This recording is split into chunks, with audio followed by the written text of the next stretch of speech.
Hey everybody, David here. Wanted to hop on real quick before we get into the episode proper.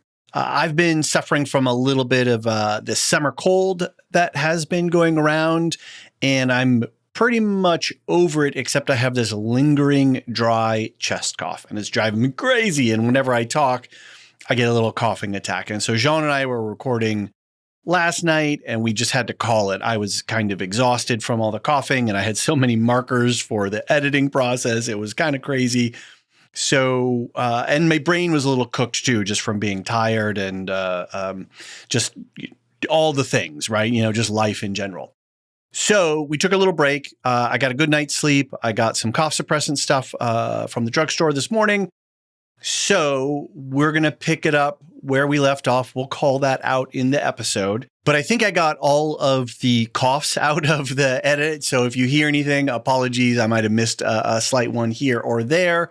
And hopefully I'll be in a little bit better frame of mind to have the remainder conversation with Jean for this. So again, thanks for your patience. And I know this cold is going around. A number of people have been talking about it, people in life, people on the Discord.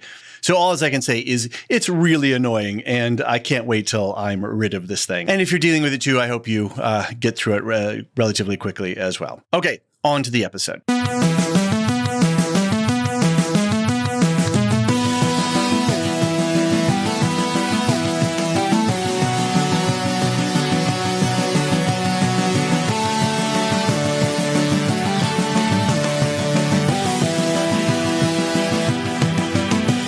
Welcome to the Lorehounds. We're your guides to the Dance of Dragons. And I'm your host, David, and I may be a frog hibernating under the ice. But with me today is a man who's living his best life under the sun. Is Jean. And hello, I'm Jean. And what a wonderful day. Sometimes you wake up and you feel like you're walking on clouds. The sun is beaming. Everything is right. You just feel like the world is your oyster and nothing but pearls await you. And this was one of those days, one of those mornings. Incredible feeling. How you doing, David? My friend, you deserve it. Absolutely your day. And we're here for it.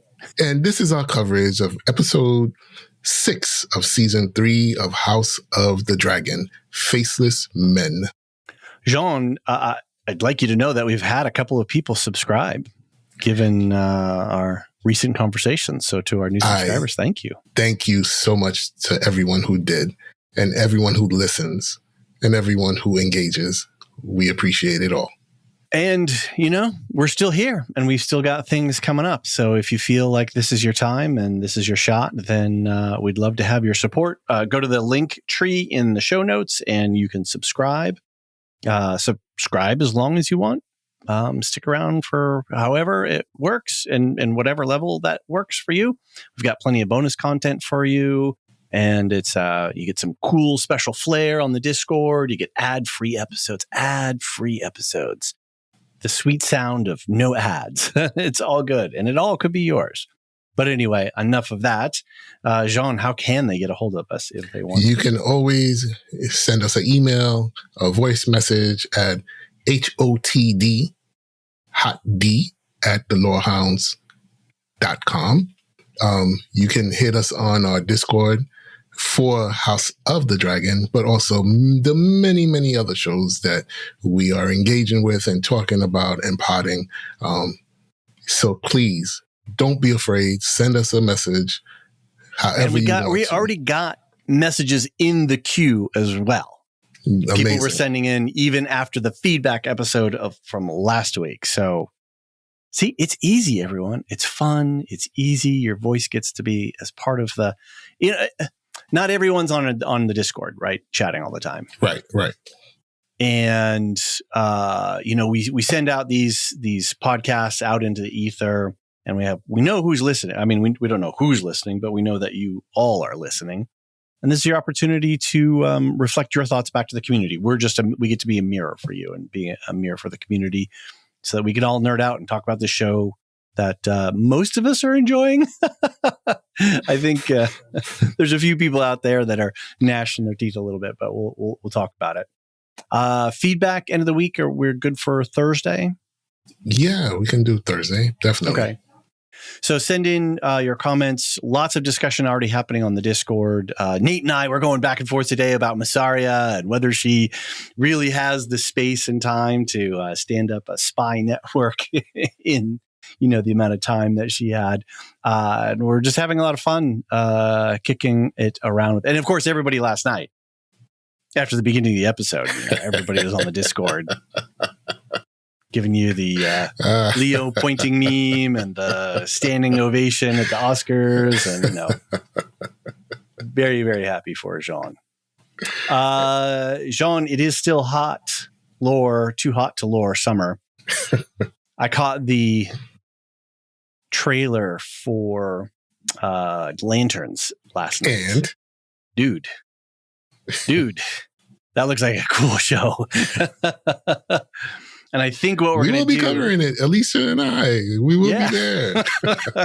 You're welcome to come aboard.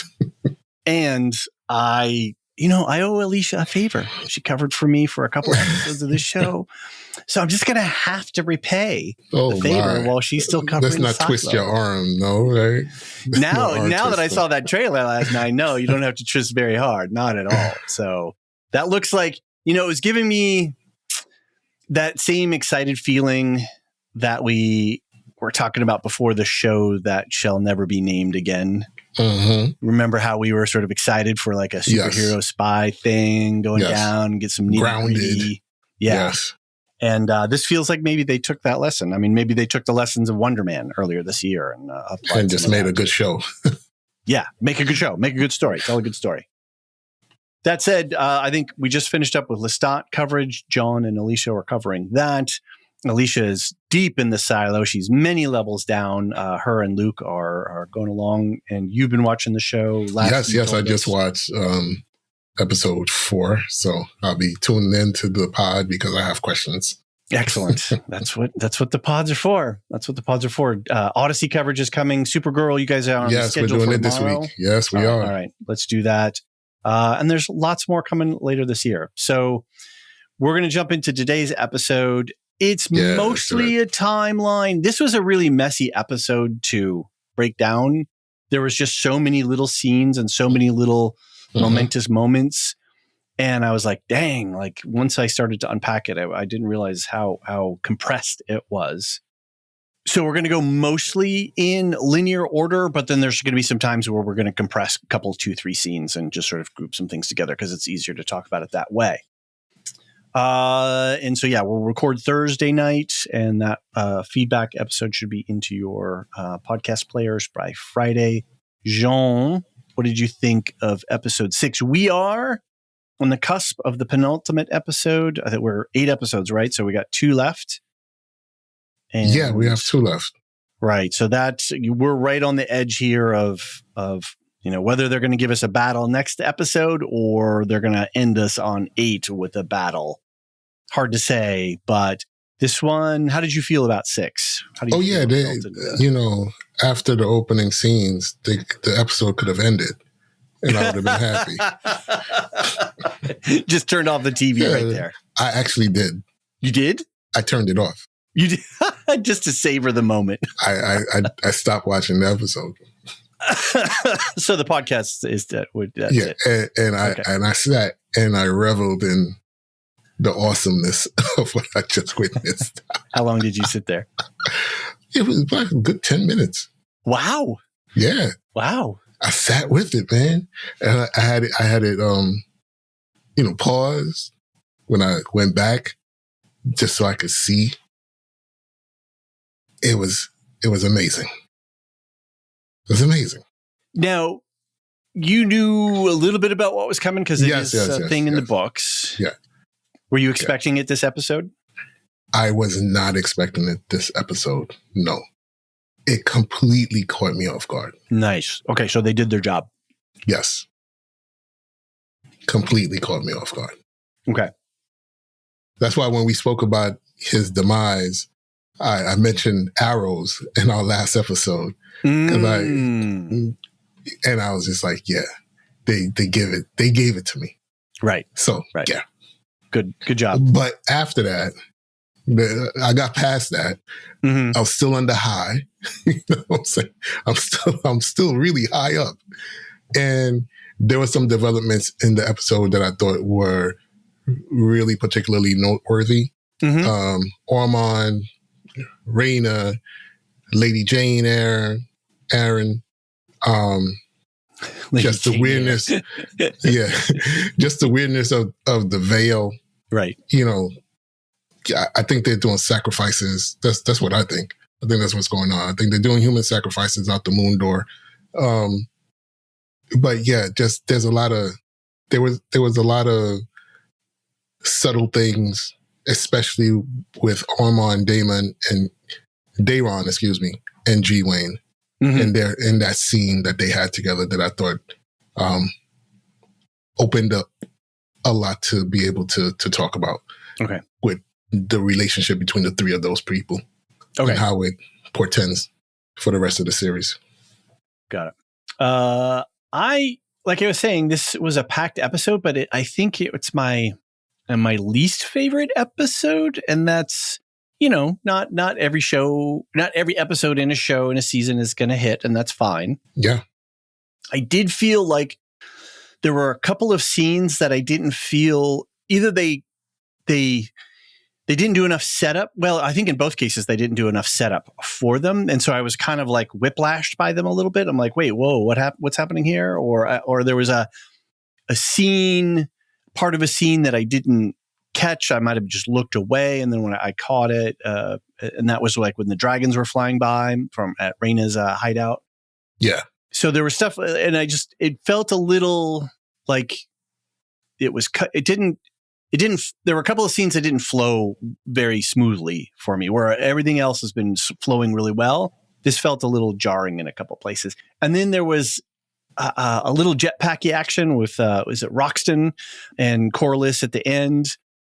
Like they got from there to there really quickly. And that felt a little bit like, wow, okay, time, distance here. That's a little funky. So there was a couple things off, but none of it crashed the episode for me, or crashed the season at all. Just a little, and that's fine. That's going to happen and stuff. I will say this too. I only listened to one other podcast today, and that was the Instant Reaction over on the Ringerverse. And I'm glad I'm not a book reader for this stuff, because it feels like there's a lot of, and I haven't read a lot on the internet, or I've been staying away from a lot of that stuff. But just from what I was hearing today, not being a book reader and just being, screen only, I feel like everything for me more or less is working. Like all the big beats, I'm getting all the major things that they want me, like with Cole's death, like how ignoble it was, like that all worked for me. And then, having a character we've seen at least once before who fired those arrows. We'll talk about her later. Like all of that stuff is working for me. And so when we talk something about sometimes on Lorehounds shows called the Shippy test, right? And that's where an author has written something and there's an intent behind the scene, and then the people who are making the movie or the television show have to come along and change stuff and rearrange stuff to make it fit on screen. And it feels like they're doing a lot of that stuff from sort of what we're hearing. And as a show only guy, it's working for me. I feel I'm not dissatisfied. I'm getting the right, I'm getting the right impacts from the scenes in certain ways. So on that regard, I'm glad I'm not a book reader, because it sounds like some of the book readers may be a little bit disappointed with some of the stuff. Like Butcher's Ball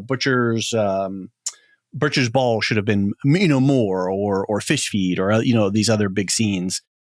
Where maybe people are feeling a little bit let down, and I don't want to be indifferent to that, but at the same time, as a show only guy, I'm not noticing anything lacking. Yeah, Does that make sense? I'm okay with it. Okay. Yeah, I'm okay with it. Like I think we spoke at length last week about adaptations, right? And I'm cool with it. I don't think they've done anything so egregious as to take me out of the story. Right. So, and that's not to be indifferent to other people who are really, no, of course not, looking forward to some of the book stuff. And then, so just from a show only watcher's point of view, it's mostly working. 95% working for me. So that said, I thought that this was an interesting title of an episode, Faceless Men. And I really liked how that was playing across multiple things. I recently watched Dunkirk because I'd never seen it. And, Nolan's got his new Odyssey out. And so I was trying to catch up on my Nolan films. I just watched Dunkirk, and boy, like that was an experience. And you think about all the thousands of people who were affected by that war and killed in this indiscriminate ways. And you think about all the soldiers that we see in the Butcher's Ball here that, just get cut down pretty quickly by Cole and his men. So we have all those faceless men, right? That's one set of faceless men. But then we have these faceless assassins, right? These, going in multiple directions. Both in King's Landing and then sent to Tumbleton, and they're, at least with the King's Landing guys, it's like, oh, we're everywhere. We don't have a sigil. We don't have a name. We're just, there's nothing you can do about us. We're faceless in a way. But then I really liked the extra little spin on it, which is Kristen Cole is now faceless in that he does not have a reputation anymore. He's dead in an ignoble and, he's died in an inglorious way. And he's going to be forgotten. And in a couple hundred years, nobody's going to remember who this guy is. And he's just going to be another faceless victim of this war. A faceless, I shouldn't say victim of this war, a faceless perpetrator of this war. And so I thought the title was sort of cool. It worked across multiple ways there. My last thought is that for Rhaenyra, however, when we look at who she's relying on and who she trusts the most, her two most loyal subjects, servants, whatever you want to call them, Daemon and Mysaria, they have now both committed treason. Yeah. And that's a bad position for them to be in. And it's a bad position for Rhaenyra to be in. And I can see, I don't know how things are going to break, but there's a lot of tension being built up in the system. And I feel like at some point, some things are going to start to snap and start to come apart. And given just even the tension that's happening with Rhaenyra and Alicent and just some of this minor stuff, like we're starting to see some, like that Rhaenyra is just, there's a lot of strain. She's carrying a lot of strain. And, if she ever finds out about Mysaria or Daemon, that's going to be bad news for everybody involved. I agree. And it's the look that she has on her face as Rhaenyra walks away from her after asking her that question. It's like, oh shit. Alicent or no, Rhaenyra? No. When Rhaenyra is talking to Mysaria. Yeah. Oh, right. Yeah. As she walks away from her after asking her. Look on her face. Yes. Yeah. Yes. The look on her face, like, I really fucked up. I actually posted a screenshot of that in the Discord. And I didn't see it. I wrote as the caption, "It was at this moment that she knew she fucked up." Yes. And I captured that exact look on her face right there. And not only, fucked up as in, this could hurt my standing or, endanger my life, but also this person that I want to trust me. Who I believe in. Yeah. And who I want her to believe in me. Mm-hmm. I've just betrayed that. And she caught that. Right. And that was really good. Let's do this. Let's take a quick break. And then when we come back, I've got a couple of military corner notes, and then we'll get into the episode breakdown. Be right back.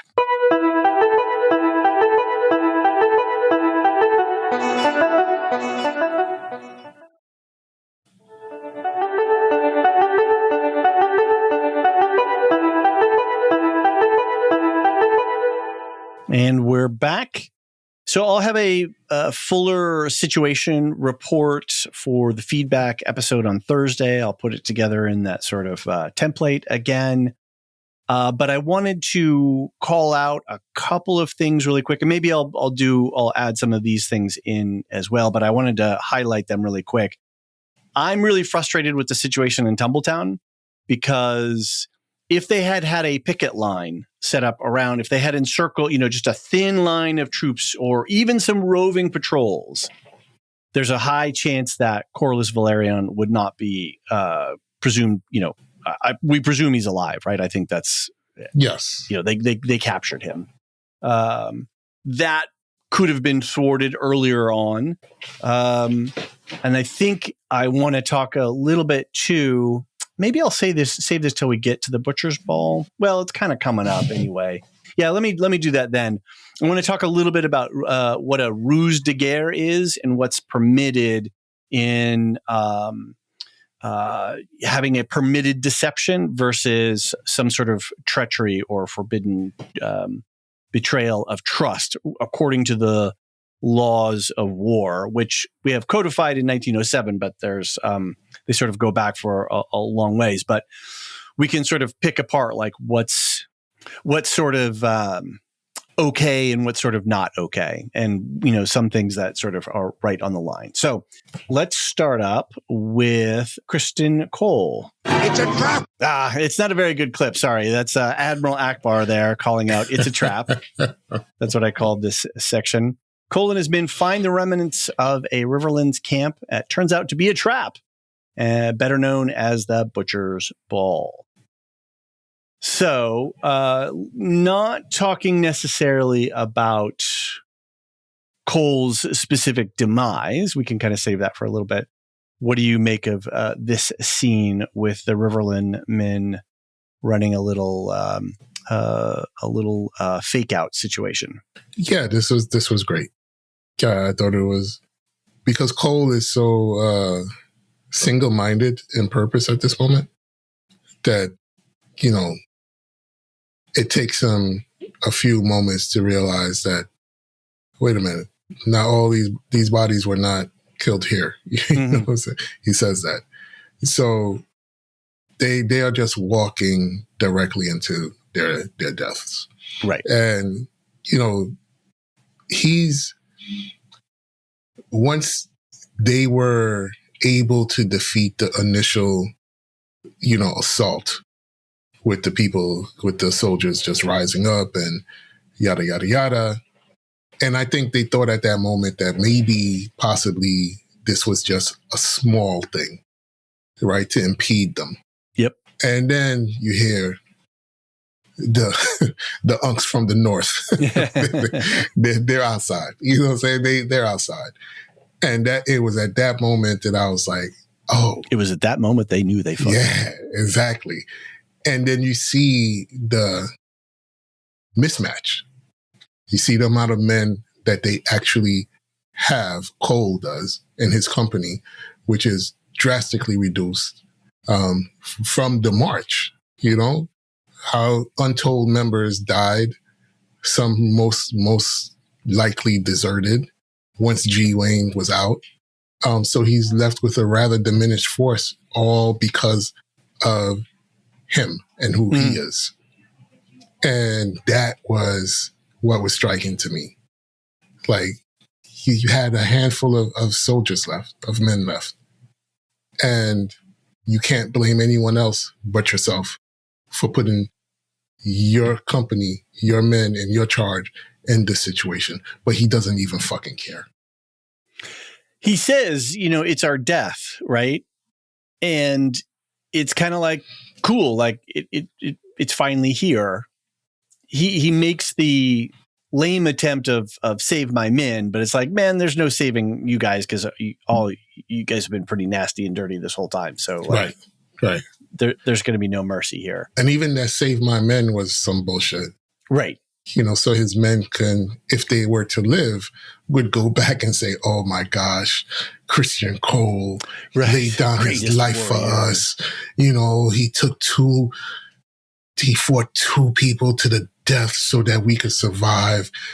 So they would actually sing the songs for him. Right. That's actually a really good point.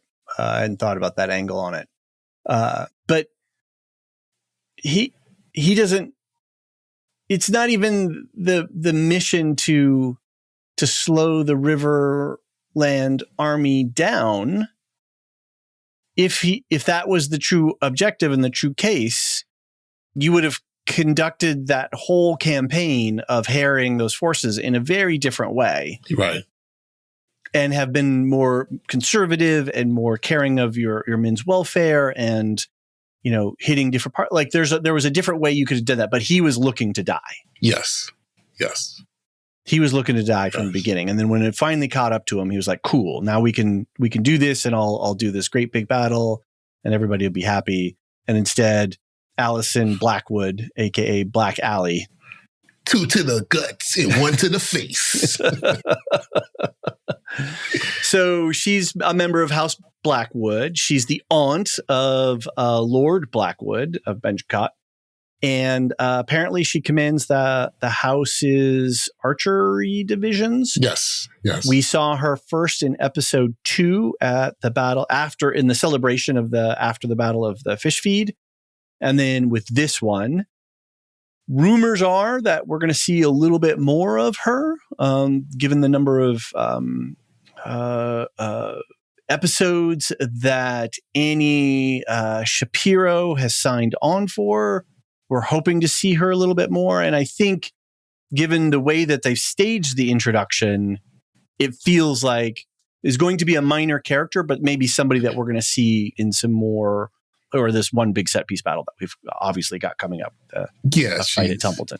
She's integral to the fight. Apparently there's some book stuff around her too. So we're going to just sort of swing a wide berth and fingers crossed that we get a lot more Black Allie coming up. Okay. But that look of satisfaction on her face, that was pretty sweet as well. She's down with Team Black all the way, man. She seems to be like a badass too. Yeah. I'm like ready to see her like light it up a little bit more. So this is Butcher's Ball. And according to some of the book lore that I read, Sir Garibald Grey looked around and is quoted in the book, today was butchery, not battle. And then later at some point down the road, the court fool Mushroom heard that or some variation of that quote and then started calling it the Butcher's Ball. And then that was how it stuck around in history. Interestingly, that was a nice little snack of action too, in terms of like a good little fight. Like, 2 good little fights. Yeah, we did. And I thought, to your point, as I was watching it, I was like, I understood when we debated who would win between Daemon and Cole. You can see why I saw why you thought Cole would have a chance in that fight. His physicality. Yeah, I saw why you thought that. Yeah. It didn't change my mind about the outcome, but I saw why you thought that. Fair enough. They did and a good job. And he was using a flail, which is a really difficult weapon to wield. So a Morning Star is a stick with a spike on it, or a mace, which is a stick with a bunch of sort of blades on it. And a mace requires more smithing abilities. So you need somebody who's actually skilled at being able to make those properly. Where apparently with a Morning Star, it's a little bit easier to stick a ball on a stick with some spikes in it, some nails in it, or what have you. Versus a flail, which is an interesting weapon. I'll do a little bit more research on this for the Thursday podcast, but apparently it was a threshing that where it came from was a crop harvesting tool, like what you beat the wheat, the grain with to separate things. And then it sort of developed from there. But that to use that weapon is extremely hard. It's very easy to hit yourself. You need to know distance and speed and how to recover and a bunch of moves. And it's heavy. It's like a heavy thing to wield around as well. And so, yeah, that I think it all goes into Cole's physicality as the kind of fighter he is. Did you catch that he shouted the words of the Hightower house? Yeah. We light the way. We light the way. So what did you make of that? Because I didn't realize that I thought he was kind of soured on, or is it because of Alicent? It's because of Alicent. Yeah. Yeah. It's because of, I will continually go back to what Alicia said. Get over it, man. He takes the handkerchief, wraps it around the sword, and like, get over it, man. They don't want you. They don't want you. And you are you've marched these people to their deaths because women don't want you. Right. All these dudes are dead because you have a fragile ego. Yes. And that's Cole in a nutshell. Fragile ego.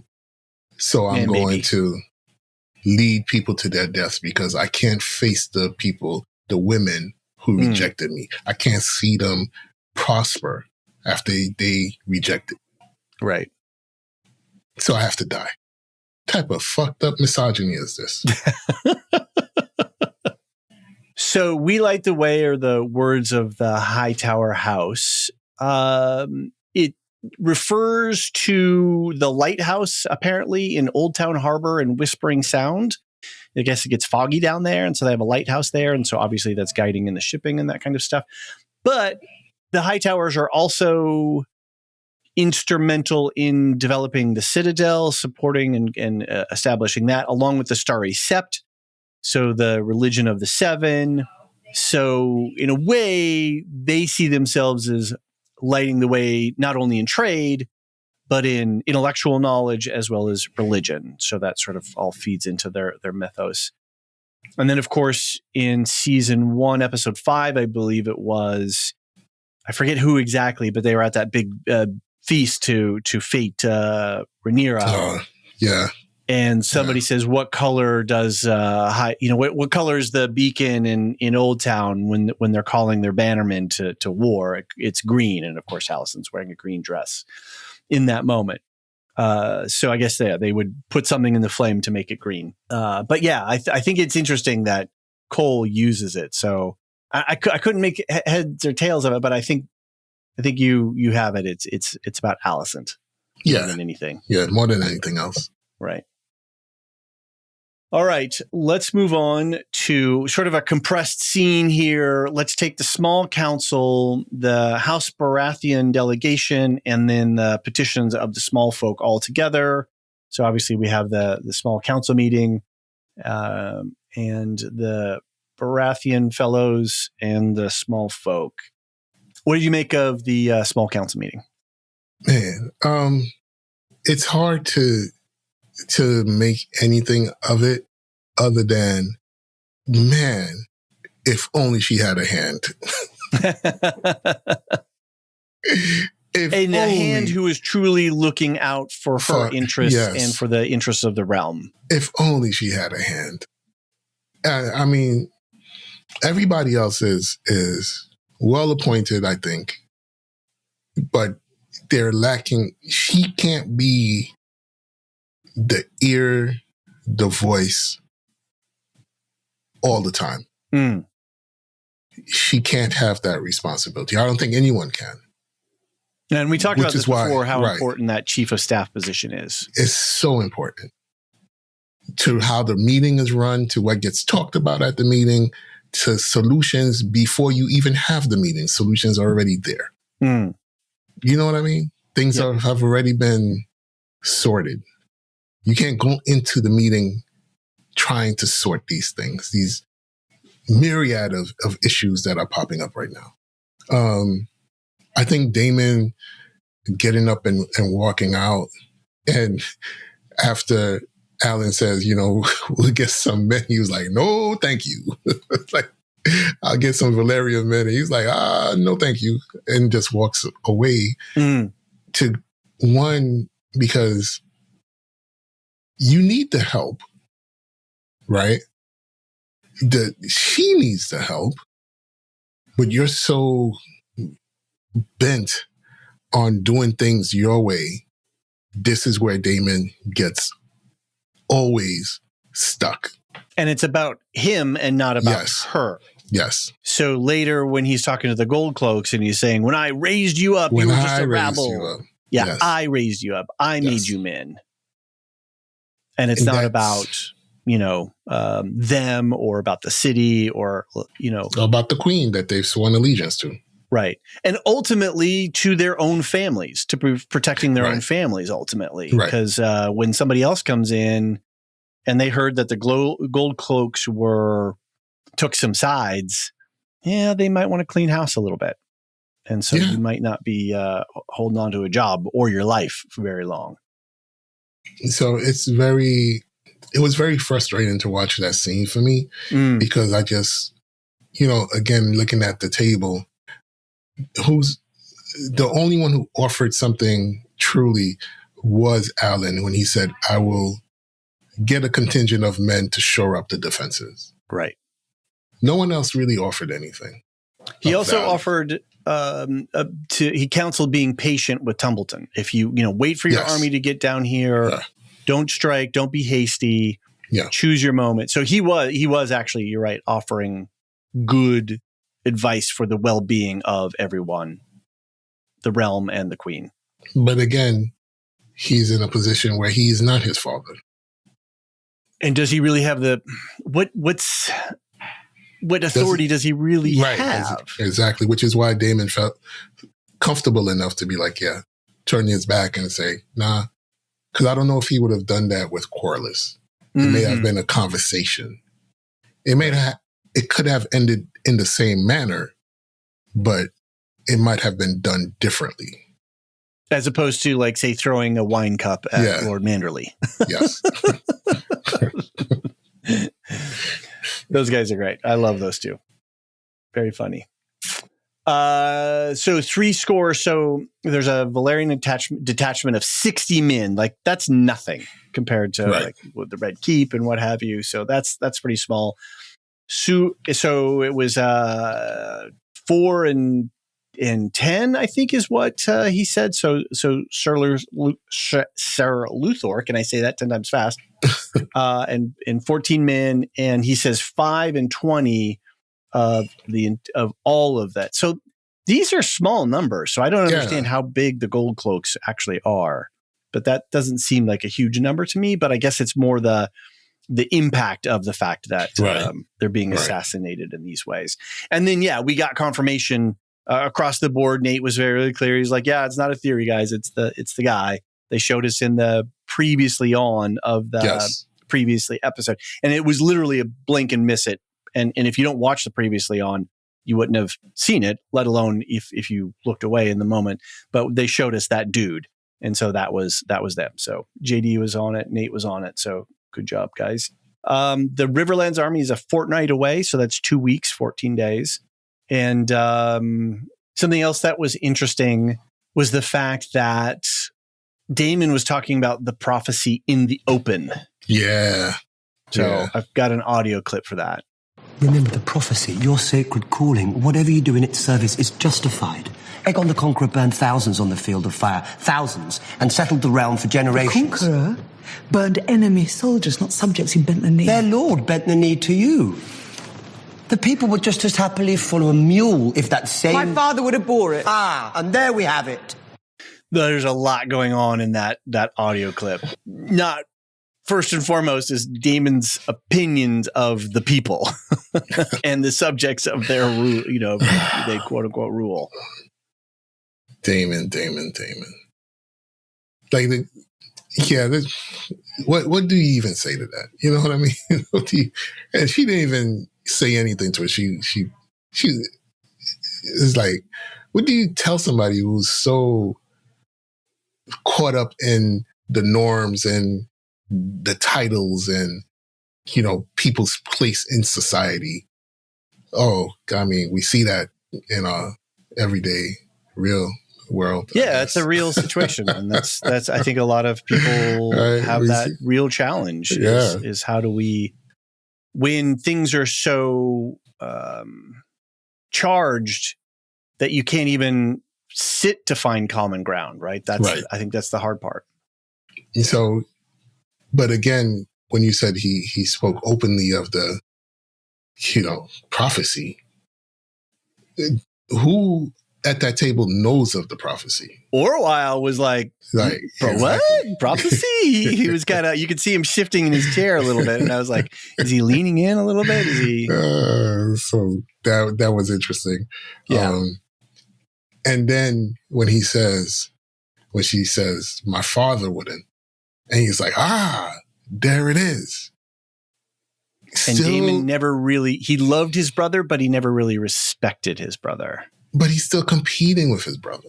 Yeah, right. Through Rhaenyra, that's a good point. He's still fighting, the battles that he had with his brother.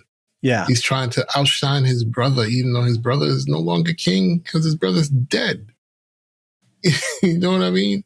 He's still trying to sway people and show people that his way is better than his brother's way. Rhaenyra is still trying to find her way. Right. And has used her father's memory as this sort of North Star to help guide her. Even though I don't think it's doing a lot of good for her right now in a lot of situations. And the thing is, she's also, willing to listen to Daemon.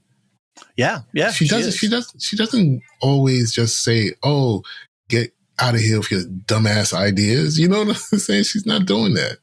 She's letting him, voice his opinion. And, you can see where, she's having these conversations with him in order to better shape her worldview, right? So she's letting him have an effect on how she rules, whether it's in agreement with what he's asking or telling her or not. But he is so, I'm better than my brother, that he doesn't even see it. Mm-hmm. All he sees is, so you're going to take your father's side, huh? Of course you would. You know what I mean? And it's just sad to witness someone who could be so much more than what he is. And really be an effective agent for Rhaenyra's rule. Yes. And for building up the, their not only their legitimacy, but then actually what they could do as he's very effective. He's a very charismatic leader. They could be the power couple. And that's what they started out as, right? Is they thought that they were going to be. As the two Targaryens marrying and being aligned in purpose and such. So it's very, he's just so full of himself that he doesn't get out of his own way. Right. And that's it's just sad to see. Right. Let's quickly talk about the delegation from the Baratheons.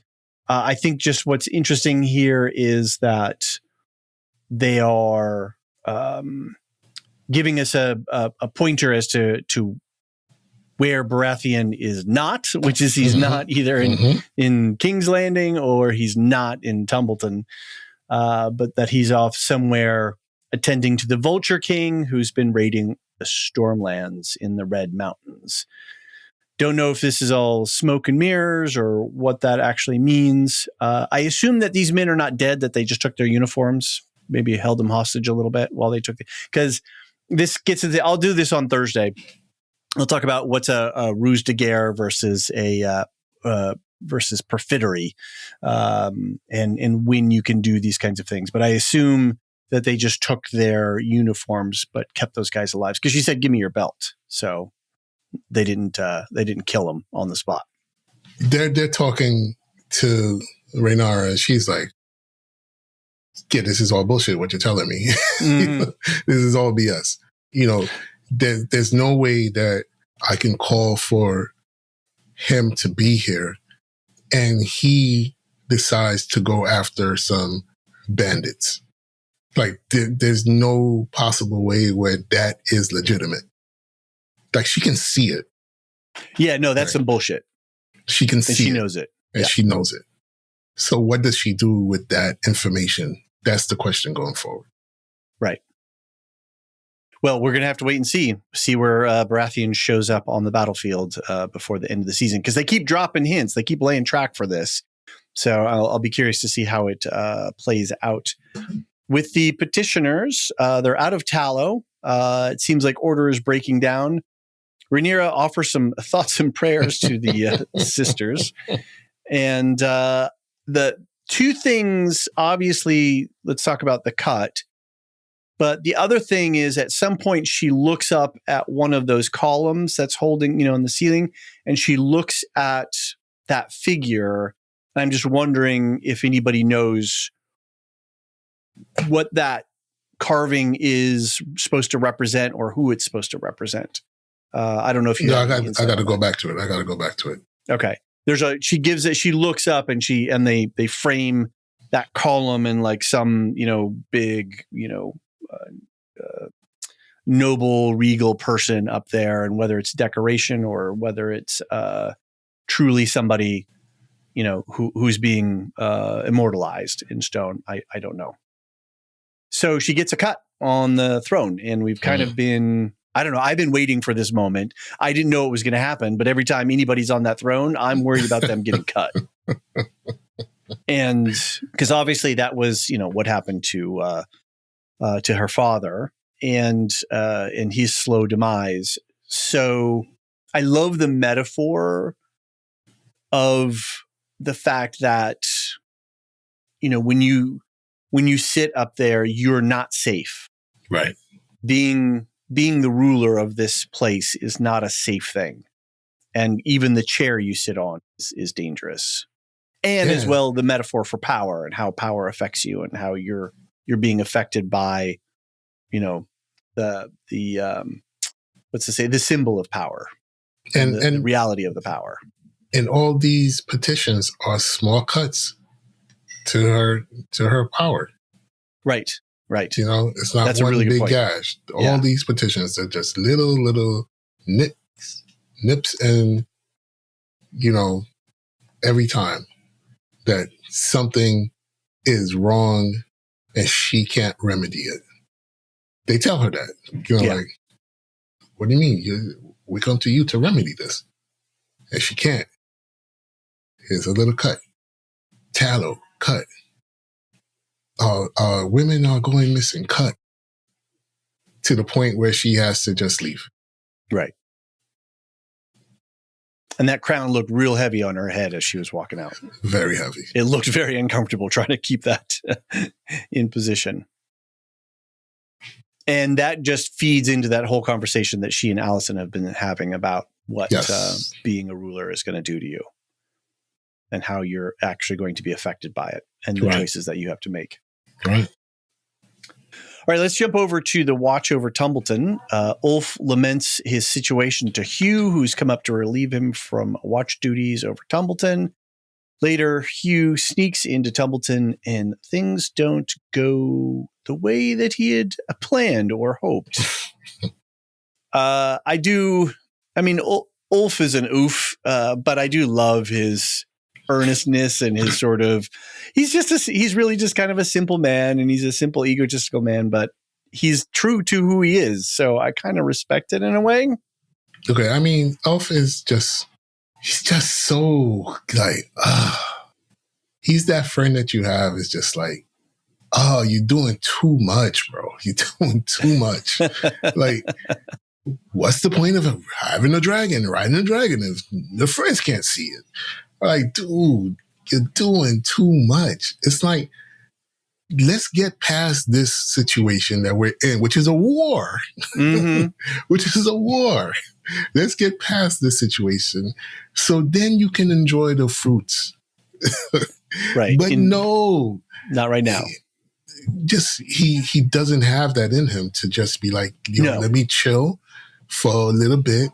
And then once everything is done, we've won, we secured this motherfucker, then I'm going to throw the biggest fucking rager of all ragers. I'm going to have the biggest party that Flea Bottom has ever seen. It's going to be crazy. Everybody's coming. You know what I mean? Everybody's going to be there. He just can't see that. He wants it's it all like the now. test where they put 2 cookies on a plate with a kid, and then you can have both if you can wait, right? And not one. He wants his cookie now. He wants his hot now. pie now. He was talking about hot pies up there sitting on the hill. 2 days up on that hill. So I have a little bone to pick with the way that they're running things here. If is it Roxton or Roxbury? I should look it up real quick. I've written his name down before. It's our man from Andor. It's Roxton. If our man Roxton can get out real quick like that and scoop up Corlys, what's to keep you from sending out a few dudes to sneak around the back of the dragon and take out the dragon rider? Right? Because a dragon without a dragon rider is, it's a loose nuke, but it's at least it can't be directed at your troops necessarily. So, because the dragon, man, the dragon's not going to let you get close. The dragon is the dragon. That's the thing. And if you don't have like a maneuverable or mobile, what do they call scorpion? Then I don't know. It's the dragon. It's the fear of the dragon. You could shoot some arrows at that dragon rider sitting up there on the hill. Does the dragon have whiskers and can smell the air and like that? I don't know that that's the case. Yeah, I don't know that the dragon is that kind of defensive. Yeah, you remember the scene when whatchamacallit, Alicent's father went to meet with Rhaenyra on Dragonstone. Mm-hmm. And Daemon just slowly almost unsheathed his sword. Right. Did you see how Caraxes reacted to just that movement? Vaguely remember, yeah. Caraxes was like, oh. Yeah, but if you're taking a nap, if you're taking a nap on the hill and some real sneaky guys come up behind you, maybe they've got a couple of different units, right? Some over here making a little bit more noise and then some over here making not so much noise. And they can get in bow shot range of the dragon rider, who is not necessarily next to the dragon. The dragon is still, a little bit away. I think you could put the hurt on the dragon rider. Can you get some men who are going to do that? Okay, granted, maybe that's got to be some real courage, because once that dragon, if the dragon does light up, then like anybody's maybe around there, suicide. But you suddenly have a dragon without a dragon rider. I just think it's. I don't know why you can't. Yeah, I don't know why you can't take a dozen men to put up a little perimeter to make sure that dragon rider is safe. Okay. And just put a little perimeter watch around them to make sure that they've got some guards checking on the woods behind them and that kind of stuff. So that's my point. Okay. And then my other point is not having a line of observation or a picket line or vedette, or roving patrols in that area around Tumbleton, making sure guys like Roxton don't get out and aren't causing problems. Obviously, they're letting a lot of supplies in. Supplies are just freely coming into the town. Like, what's up with that? That town should be locked down from the outside. Nobody getting in or out. That's that they're not doing any kind of sieging of that town, loosely or tightly. To me, just makes absolutely no sense militarily. I think that just violates every protocol of warfare that's known warfare at this stage.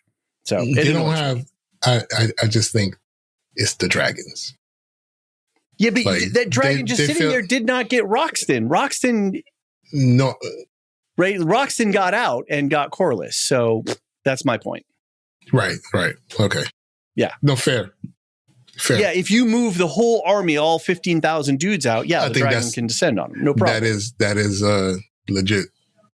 But you send out 20 guys at a time here, there, you should have a net around Tumbleton and That's nothing gets in or gets out. Yep. And you just lock them down. And you don't have a lot of forces. I get that. Right. But even if you had a loose line or some roving patrols out there in the woods, even just a few patrols, right?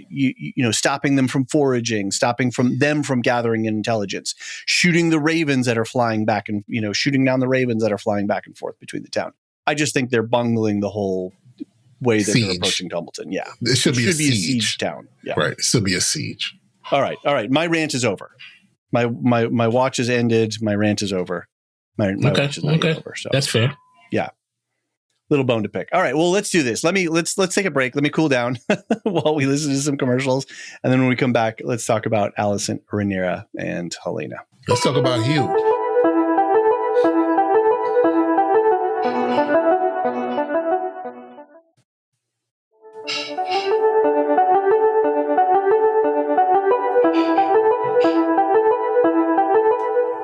And we're back. And yes, Joan, as you said, we forgot to talk about Hugh. So let's talk about Hugh and his wife, Kat, because that did not go the way that Hugh thought it was. No. Hey, honey, I'm home.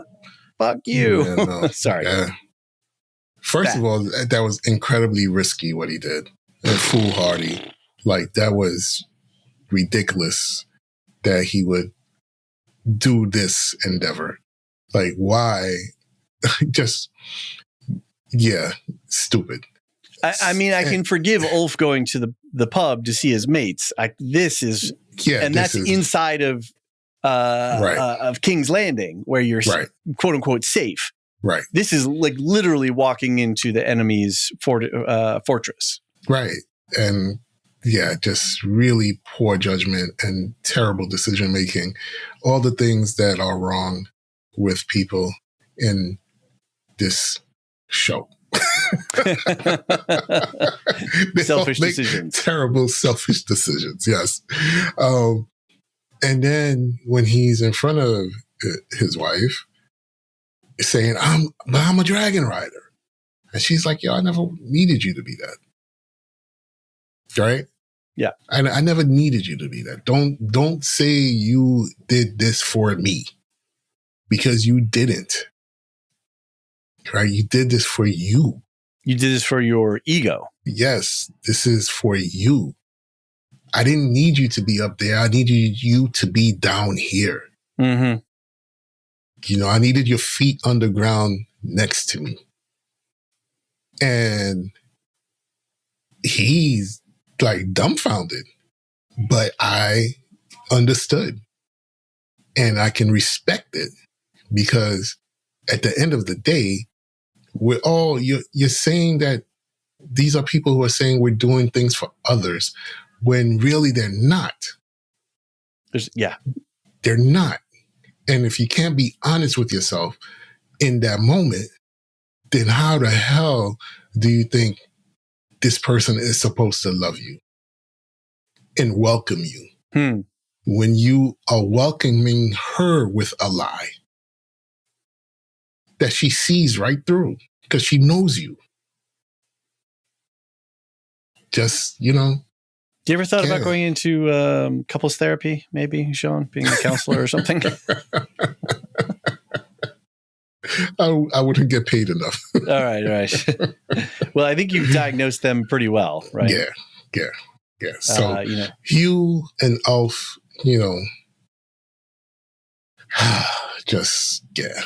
But I will say, go ahead. Seeing their dragons be affectionate to each other, that was nice. The Silver Wing and Vermithor, that was nice.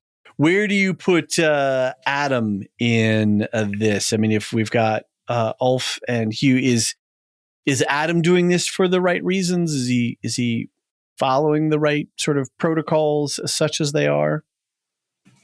I think he's trying to do what Rhaenyra needs him to do. Mm-hmm. If you're asking me if he became a dragon rider out of altruistic beliefs, no, he didn't. No. The dragon showed up and chose him. Right. So it wasn't something that he went looking for. Mm-hmm. It's something that he accepted. Right. And I don't know that I can say that the three of those people are motivated by the same things. I will not say that.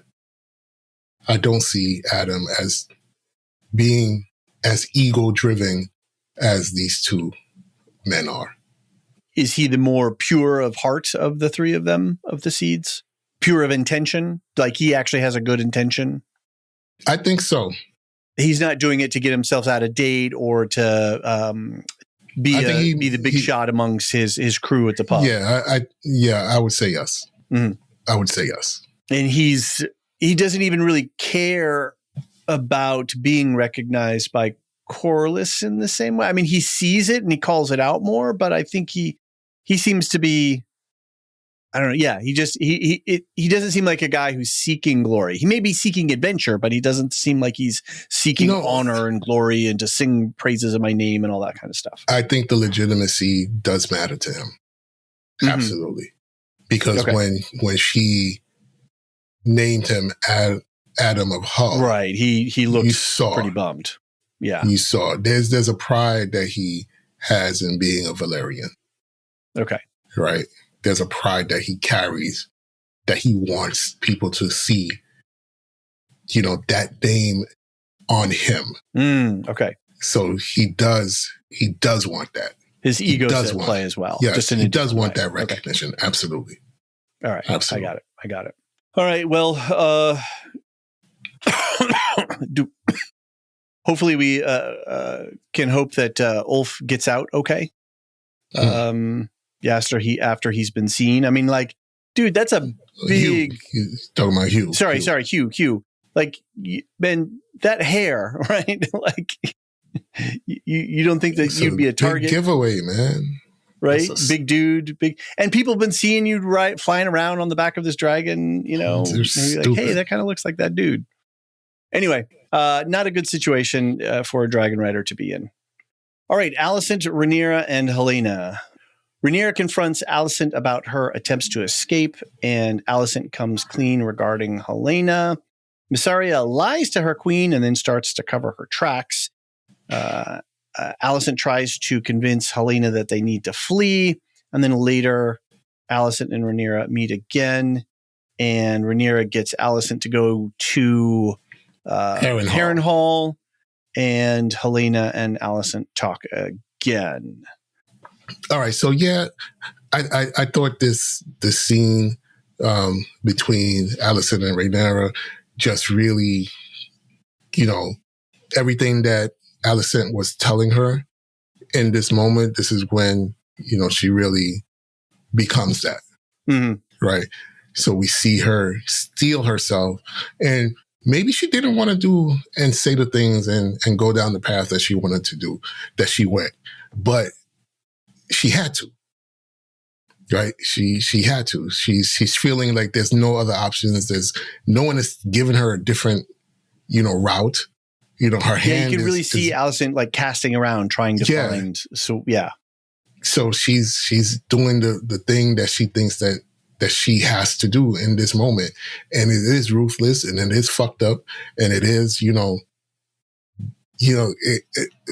it's not anything. I don't think this is the type of person that she wants to be, but the crown makes you do these sorts of things. Oh, sorry. You were talking about Rhaenyra here. Yeah, Rhaenyra. Yeah. When she's talking to, that's what I'm saying, that Alicent, in that moment, she became what Alicent was telling her she was going to become.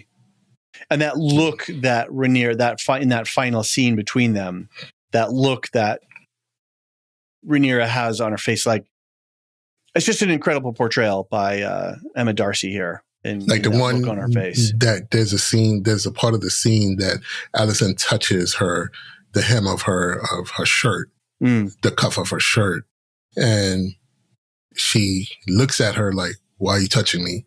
And then arranges the sleeve, back to how she wants it. Right. And it's in that moment I'm like, oh, okay. She's like, yeah, I'm done with this bullshit. Like, I'm done with this bullshit. Right. I gotta do what I have to do. Fuck it. I just have to do it. So we get this situation where Alicent reveals to Rhaenyra later that Helaena is a dreamer. Yes. And this is something we've sort of been aware of in the show, but this is the first time Rhaenyra is really hearing about this. Although Alicent doesn't say dreamer. Right. No, but Rhaenyra says she's a dreamer. Yes, yeah. Because that's, part of her belief system. Right. Part of the Targaryen mythology and lore of the family itself. Exactly. And people who receive these prophetic dreams of the future. One thing that I think is interesting about the whole dreaming thing is just because you dream a truth doesn't mean that you're going to understand the truth or other people are going to understand the truth of that. Right. So there's a lot of interpretation and misinterpretation that can happen here around these seeings and this stuff. But I think I wouldn't be surprised if we see Rhaenyra later trying to tap into, like, sending Alicent away sort of works that. So now she's got unfettered access to Helaena. Yes. And can start sort of asking her a bunch of questions and trying to, get what some do you intel see? and information. Exactly. Yep. I do have a call out to the Citadel. I would like to put a call out, I should say, to the Citadel, to the Maesters among us. I would love some more information about dreamers. So if anybody wants to send in some information about notable dreamers, obviously it has to do with the doom of Valeria and the escape of the Targaryens. But what else can we know about dreamers, and who are some of the notable dreamers in Targaryen history? Right in. That would be great. Another thing I noted that I thought was interesting when Alicent was talking to Helaena later, and she takes away the tapestry, which is a very interesting, not tapestry, but embroidery, which is very interesting as well. I snapped a screenshot of it and I put it in the Discord of Aemon sitting in that very womb-like picture, I guess. I don't know how else to describe it. She takes the knitting needle and pokes it at her callus on her finger there, a knitter's callus. And I thought that was an interesting thing because she does that right around the time that Alicent is lying to her again. Mm.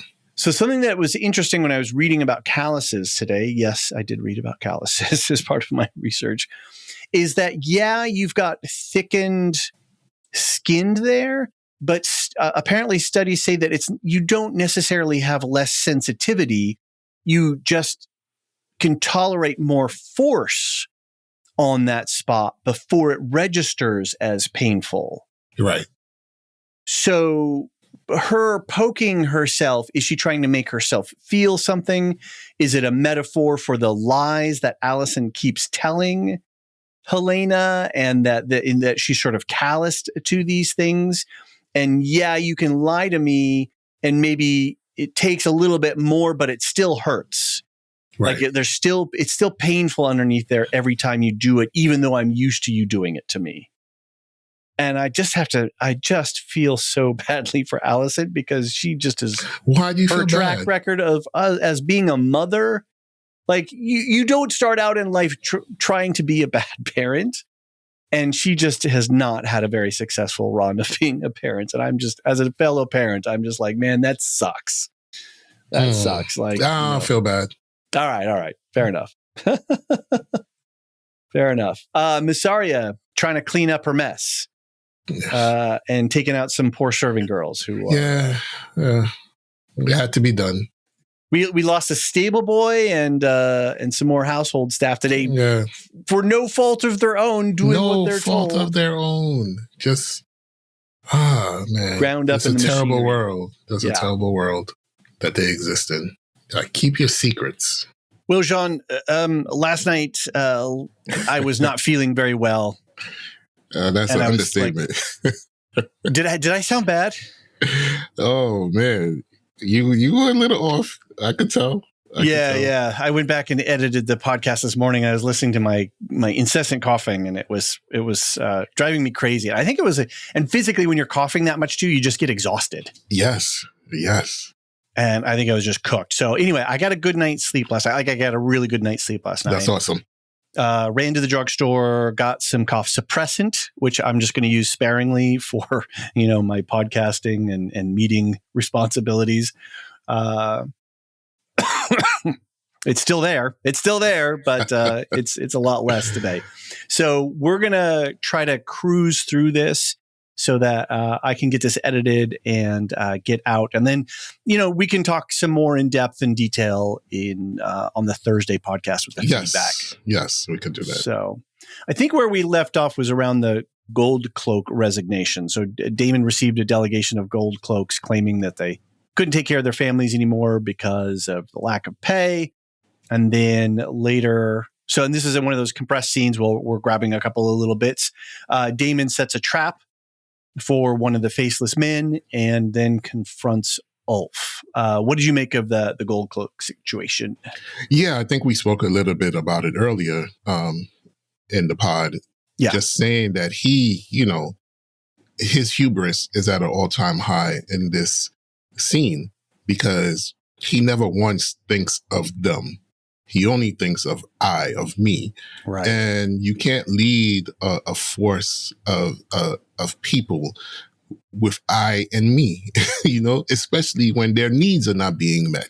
Mm-hmm. So these are men who are saying to him, we're worried about our families. We're worried about, our lives. We're worried about where would that leave our families if we were no longer here? Mm-hmm. And his only thing is to look at them and say, you guys are cowards and, where would you be without me? And that is just not the way, man. That's not the way. It's interesting, too, because the Gold Cloaks and the esprit de corps that they have, Daemon takes as a measure of his own sense of self-worth. The Gold Cloaks are his creation. They are his private army. Yes, so there's a logistical component to it, but there's also this sense of self and self-identity and ego that is wrapped up in that. And so for them to betray him in this way, that's the way he feels it, right? Is a betrayal. What does that say about Daemon as a person, as a leader, as a person who can do this? It's been successful up until this point, and now it's starting to fail. He's been confronted by his daughter, failure, right? He's fighting with his wife, failure, right? So there's all of these things that are eating away at his self-confidence or his sense of self. Right. And the Gold Cloaks are a big part of his identity within the realm. And I think we can say a lot of that is his own fault. Sure, of course it is. Yeah. And I think that's what he's not recognizing. It's confronting. It's challenging. It's starting to, yes. It's starting to stress him out. Yes. And that is going to lead to more bad decisions, I think, down the road, right? Like we saw the bad decisions in this episode immediately afterwards. Regarding Ulf and regarding the Faceless man, who he should have kept alive, I think. I in total agreement. That dude should have been brought in for some more eye gouging questioning. Yes, like he did previously. Not that I condone torture, but given relative to their point of view, that he should have hauled that dude in. Exactly, and that's again, it's his own hubris. He felt insulted by the man who he caught, and in that moment, he was like, this is fuck you. I'm gonna kill you. And Thinking about the information that he could have gleaned from this person. Maybe it would have been nothing, but maybe it could have been something. They could have at least taken one cell off the table, right? Maybe not all the cells, but they could have learned some things about the lines of communication, their methods of operating, right? You could have learned, even just if you took out a small group of them, you would still learn patterns and practices exactly. Of that and lines of communication. But this is where, with Nate on the Discord, we were jokingly going back and forth about Massaria and her ability to run an intelligence agency and how quickly you could stand up a continent-wide intelligence agency. I will say, I agree with Nate in the sense that she used to have a network within King's Landing and especially around Flea Bottom that is now defunct and scattered, but the bones of it will still be around. So that she doesn't have a line on these assassins is for me a little bit of a blind spot and failure on Zarya's standpoint. So. Definitely. Now, I wanted to talk really quickly about this idea of taking care of your security forces if you are an autocrat of some kind, if you're a singular ruler or you're a small junta or something. I did a little bit of research in the political science thing. I'm not a political scientist by any means, just a little bit of internet reading. I shouldn't even call it research. It's an improper use of that word. But I am aware that this is a thing. And I learned a little bit of more information about this, where when a security force starts to realize that it's indispensable, but they're underpaid or not being paid, then as a tool of the regime, it stops being the regime, like being one with the power, and it suddenly becomes an actor with its own leverage, separate and apart, another center of power within the entire makeup. And there's a bunch of interesting history too, and some scholarly research around this. Aaron, if you're listening, Aaron from Radioactive Ramblers, I know that you studied some political science, so write in, correct me if I'm wrong with stuff on this. But we can go all the way back to a Roman emperor, Septimus Severus, from 193 to 211. And on his deathbed, his advice to his sons was, be harmonious, enrich the soldiers, and scorn everybody else.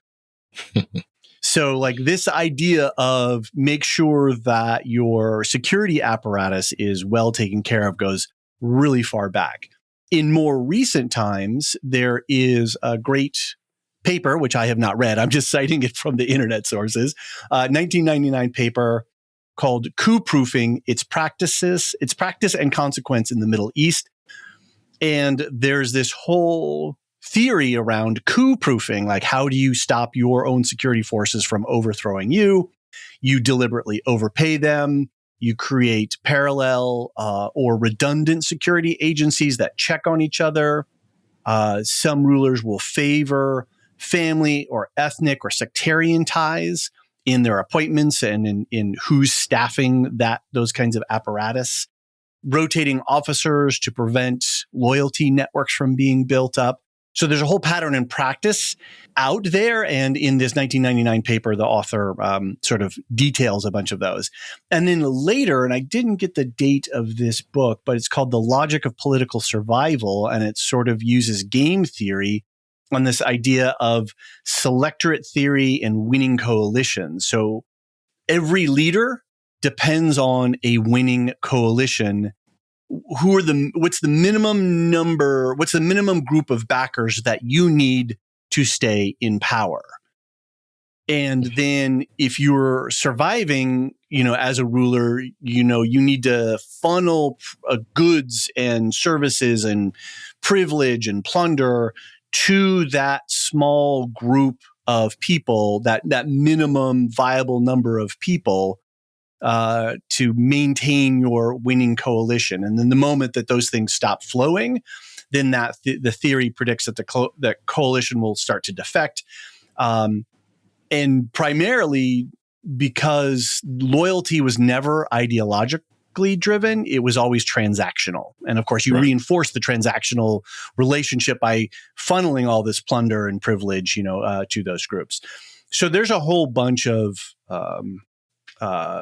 history as well as academic research on this whole idea of if you're a ruler, an independent ruler, a non-democratically elected ruler, and you're running some sort of autocratic state, not taking care of your security forces is a very, very quick way to get yourself deposed. And I think we see a lot of that confrontation between Mysaria and Daemon in this. And even now in the small council, like we were talking about before, people are starting to complain, hey, things are good order is starting to break down. You know, our children are going missing. You know, we're seeing Gold Cloaks getting murdered. Now we're afraid. And so now you're compounding. Now the situation is compounded. Not only all the small folk hungry and sort of, you know, in a volatile situation themselves. Now the thing that's keeping the whole system in balance and in order is starting to break down. And so now you're in a real death spiral unless you can hold it, you know, bring it together and bring in some more, you know, and in this case, Rhaenyra is betting on some forces from Valeria, you know, the Valerian forces to come in and maybe help stabilize things. Mm. Anyway, thanks again for coming to my my mini TED Talks. Your TED Talk? Yeah, exactly. We now have a little bit of a scene between Alan and Corlys. I've got a little audio clip for this to set this up. Do as you have said. Her needs are endless. Have you not exhausted your anger yet? You take her side. When she yet refuses to grant you legitimacy. And how many years did it take you to do the same? What do you make of this conversation between father and son? Hand Senior and Hand Junior. He keeps needing, when I say he, I mean Corlys, he keeps needing to hear the same thing. Like, you're casting blame at everyone else except yourself. Like, how dare you talk about legitimacy and what was not given to you by someone else when you yourself spent decades denying my existence? Right. That was a real kind of sick burn from Alan there. Refusing to recognize me. How long did it take you? Yeah. Right. Like the nerve of you to even mention that and to use that as a way of saying, you know, to use what Rhaenyra did and denying them the name Valerion as saying, I've been slighted. My family, we've been slighted. When you yourself have slighted your family for decades, takes a whole lot of fucking balls to stand there in front of one of the ones who you slighted for decades and cast that blame on someone else. And Alan is like, no, no, we're not doing that. Don't use me as an excuse for what you're doing. And then Europe out here, okay, yeah, we have a security situation out here that needs to be attended to.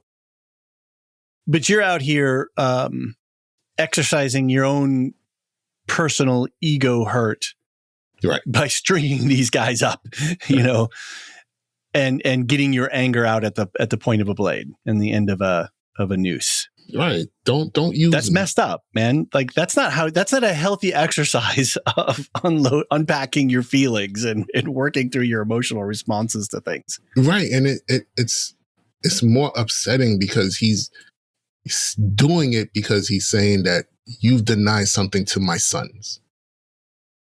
Like he's using them as the excuse. Right. And that is what is infuriating. He's not even recognizing, or he refuses to admit his own role in everything that is happening. Because if he would have recognized his sons earlier in their lives, none of this would be occurring. And then later we get a moment where he's like, oh, okay, I've spent my anger. My ego feels better for having, you know, killed a whole bunch of people, rightly or wrongly.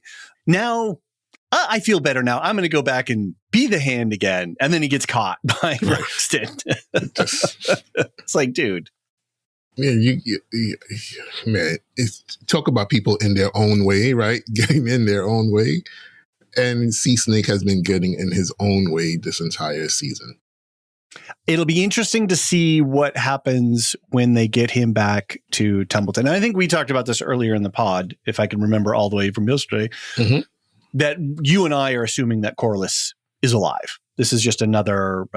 Yeah. I think they left it ambiguous just for that little bit of tension, that little bit of drama. But as far as I'm concerned, this is... Because we heard Ormond drop a note earlier about, or at some point in this episode, earlier in this episode, about Corlys Velaryon being a good guy, formidable. They're a family, and I hate to use this word, but well-bred, right? He recognizes the Velaryons as being ethnically, racially not Targaryen. Not Targaryen, right? Exactly. Not Targaryen. That's the thing. The High Towers thing is just there are Targaryens and there's us. Yeah. And that's the bottom line. Right. And at least the Velaryons are not Targaryens. Yes. They're not Targaryen. Real quick, not a full TED talk, but the idea of displaying corpses as a political tool. This also goes back a very long way. Obviously, there's the individual punishment, but then you're signaling to the general population a message of some kind. We can certainly go back to the Roman Empire again, and crucifixion was a common practice. One interesting thing I read about was after the Spartacus slave revolt, they took 6,000 of the slaves who revolted and crucified them along the Appian Way, all the way from Capua to Rome. So as you're walking down this road, which is like one of the main roads into Rome, it's just lined with dudes that were crucified. Vlad the Impaler is another big person that we could say 20,000 impaled corpses as he's retreating against the Ottoman onslaught. And he's using this as a kind of psychological warfare within a warfare setting. We have in England gibbeting, depending on your persuasion, GIF or JIF. Who knows? It was even put into legal codes. There's the Murderers Act of 1751, and I believe that there was another one that was later. I didn't note it. But they would hang people in chains, murderers, traitors, pirates, highwaymen. They were hung in iron cages or chains from gallows-like structures at crossroads, on waterways, other high traffic locations. I think they even put pirates in the Thames River, and that would be, as the tide would come in and out, you would see their chained bodies, and then the tide would come in, you wouldn't see them, and then the tide would go out, and you'd see them again. So this idea of using not only and we see it earlier with the rat catchers in King's Landing. So this idea of displaying corpses as a social and political tool is also again well documented throughout human history. And then I think we even get into the whole American part of it, which we could call it the whole thing of strange fruit, which was the Abel Meerpole 1937 song, which was inspired by a photograph from 1930s lynching of Thomas Shipp and Abraham Smith in Marion, Indiana, and how that has formed a part of American racial history. And I was curious. I was texting with Ron the other day to see if they were going to be talking about this idea a little bit in their coverage. So I think I would take the American lynching as a separate thing, because oftentimes, the crucifixions, the Appian Way, those were done not in community. American lynchings were done in community. Whereas that's an intro. Oh, right. It was a community affair. This is in-group signaling, right? Yes. This was a community gathering. Interesting. To kill someone, right? And to affirm community power. Values. And to affirm power. Correct. Right? So for the entire community. Interesting. So I think the examples you gave of Vlad and, even Gibberding and, the Appian Way were to cement political power. This is what would happen if you revolt against us. Legal power. Like here's a code. Right. Here's our laws codified. Lynchings were, this is what we collectively do to these people. Yeah. It's a different thing, I think. It's still signaling. No, it's still signaling, but very different. But for different purpose. That's for very different purposes. Very different purposes. Good. Well, yeah, that's an aspect I didn't consider, and I think that's an important one. So let's move on from that strange conversation. 3 men and a body. Huh? Was that? 3 men and a 3 body. men and a body. I was trying to come up with a little title for this one. Aegon Larys and Tyland bury Sir Douche, and Tyland can't tell the truth to Aegon. Oh my gosh, that was so hard to watch. him and Hall. Tyland was fighting for his life. He was fighting for his life not to tell Aegon, like, yeah, you are a terrible person. Like, you are one of the most horriblest persons that I've ever encountered in my life. That the realm has ever seen on a scale of 1 to 10 of horrible. About a 15, bro. He was fighting for his life not to say that. And Jefferson Hall's like stumbling portrayal in that of like, oh, well, we all are not great people. We all have our flaws. It's brilliant. Absolutely brilliant writing. And interesting that Aegon, okay, now we're not rehabilitating Aegon. No, we cannot. But we see some character growth because he goes with the guy who's speaking straight truth to him, not the guy who can't speak truth to him. Mm-hmm. Now, personally, I think Casterly Rock would be a better place for him to go. Stay on the continent, be in a big impenetrable castle, lots of gold, call the other houses to you here. If you go to Braavos, that's a much harder place to operate out of in terms of affecting what's going on in Westeros. That's my opinion. No, I kind of agree with you. You want to stay in the realm to affirm your rule, your position.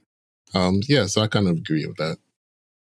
So, but interesting that he goes with Larys in the sense that Tyland can't stand on his own 2 feet in the face of this. So, like, he sees it like, if you can't, what else will you cave to? Yeah. When push comes to shove. Like, Aegon is doing these calculations in his head, I think. Yeah. Like, if I go there, maybe they'll just give me up anyway. You know what I mean? Like, right. Yeah. And how many other people are going to be, the whole apparatus around me is going to be bending this way. And I think it's interesting that the time with Larys is sharpening Aegon in a way, right? He's starting to think about things beyond all of this whole experience of being a commoner and having to, live like a commoner and kiss muddy boots is starting to affect him. And then Larys talking to him is affecting him.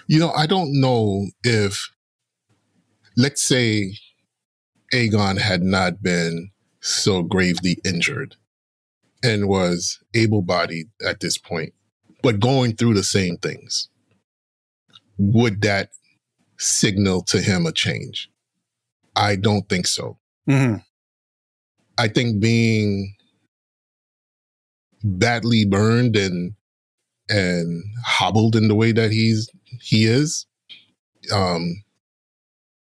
matters more to him than the road that he's on. Because I think if he was able to swing a sword, we wouldn't be seeing what we're seeing. Agreed.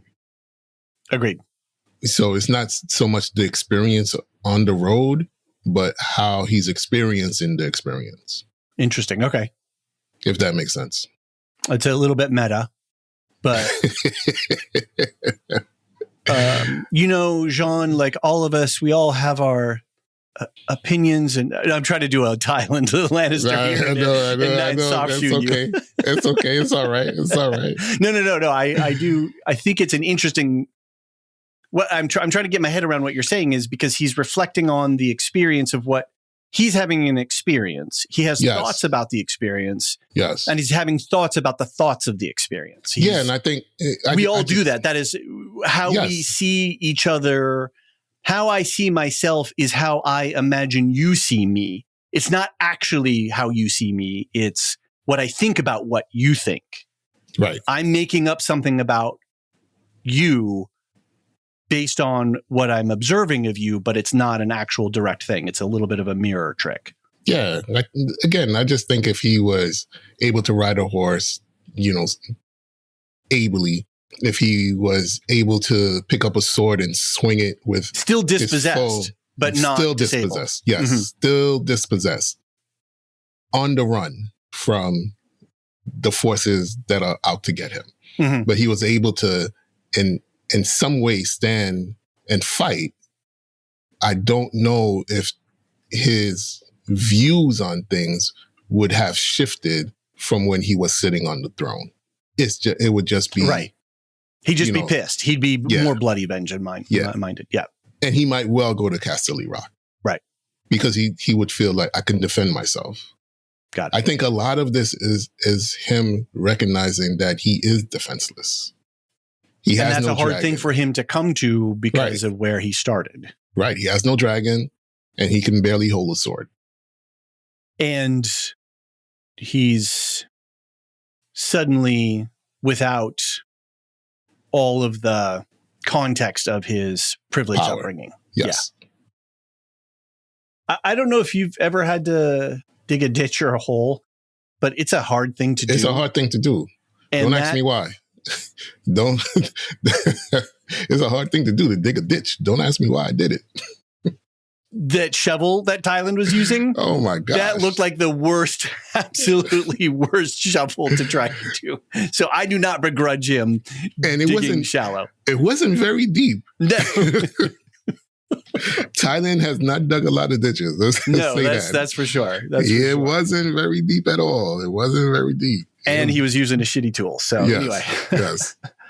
Let's do this. Let's take another quick break. And then when we come back, let's talk about 1 as the loneliest number.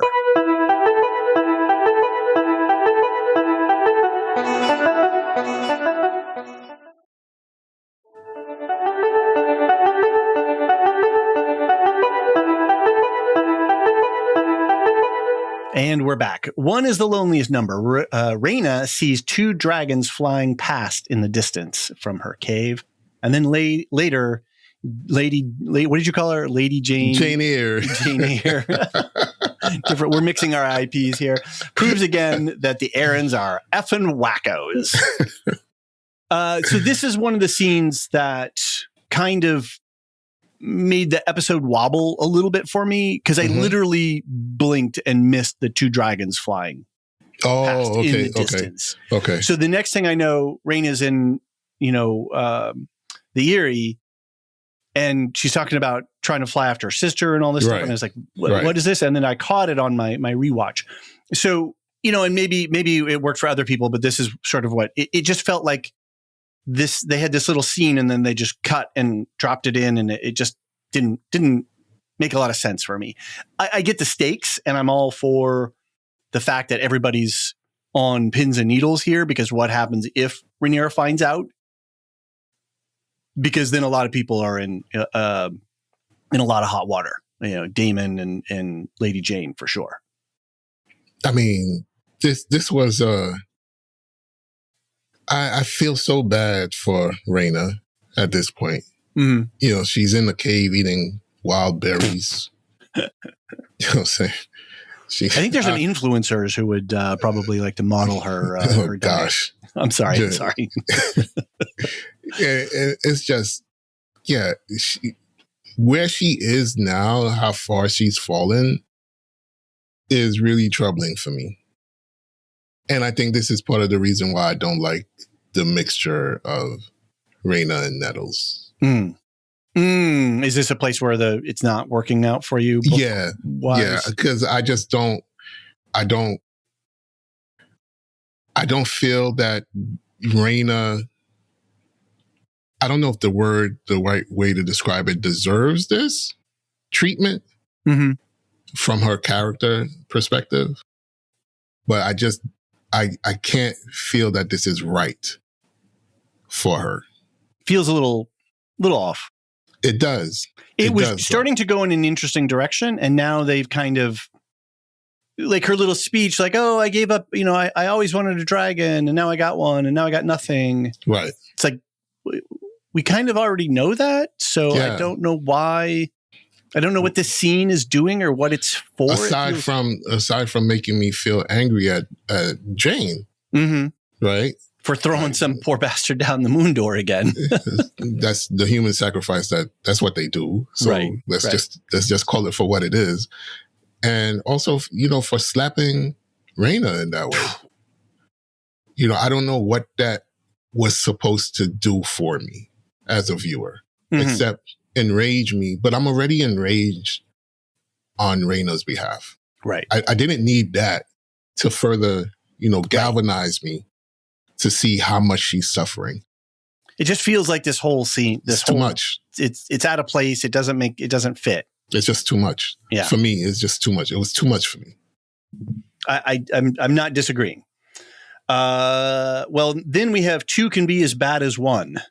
It's the loneliest number since the number 1. A little song there by Three Dog Night.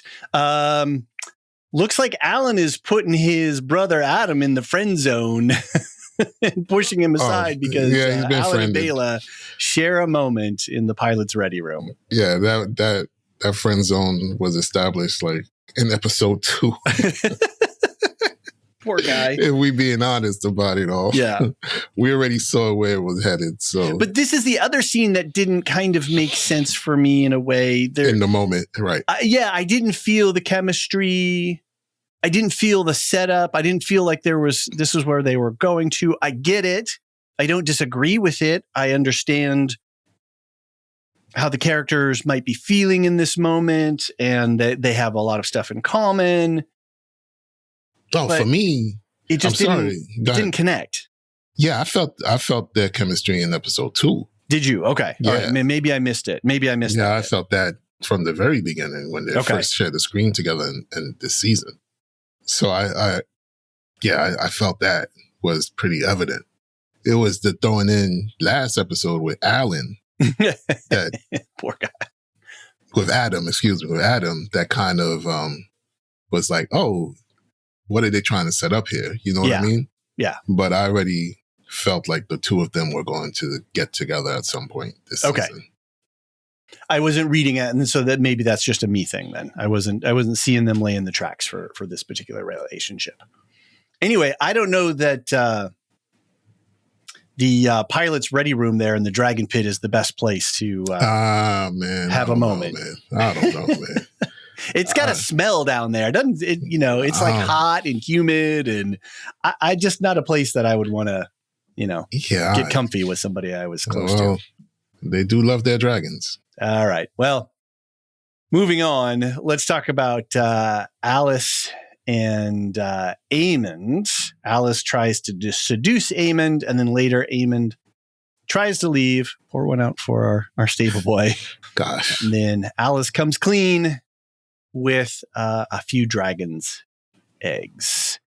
What did you make of this whole thing? I think we finally have a clear view of what Alice's ultimate goal is? Power. Right. As does everyone else. She wants to usher in a new Targaryen dynasty with her as the matriarch. Right.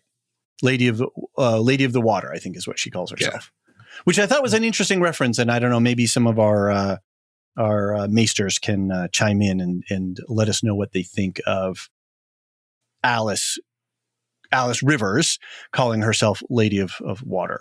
She doesn't, and I thought she was going to go for the whole like, oh, I'm water and you're fire, but she just says to him, you're a dragon rider. So right. I don't know what What's up with that? I do like this idea that Vhagar flew away to protect Aemond.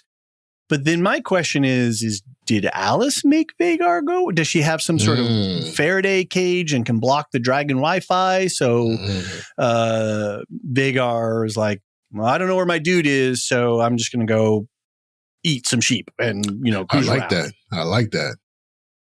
Because she's connected, right? She's plugged in. Yeah, I need Alice to do some magic bamboo pile shit. Mm. I like that. I like that. Now we have these 5 eggs from Dreamfire, right? That's Helena's dragon. Mm-hmm. And Dreamfire apparently is known for having done this, just cruising around Westeros and dropping clutches of eggs here and there. So this is not, for the book readers, I suspect that this is not unexpected in terms of expected behavior of Dreamfire. No, yeah.